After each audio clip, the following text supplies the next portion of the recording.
It's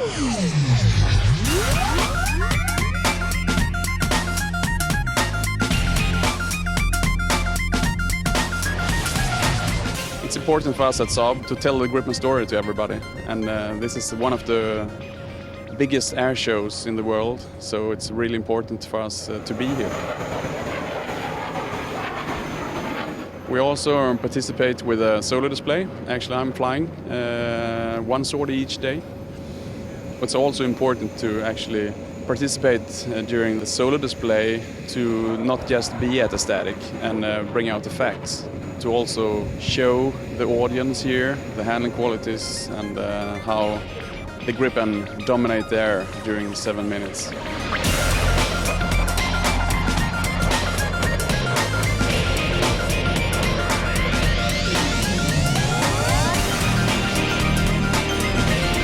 The information we would like to share with everybody here at the static display is to tell them about the capability of the Gripen and also the journey that the Gripen has been doing for quite some time.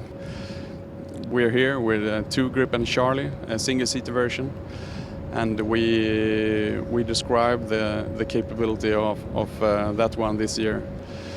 As everybody know, we have the future also when we start to deliver the new capability of the Gripen E to our customers. We talk about that also, but it's important to tell this is a Charlie version, and we're here with that one.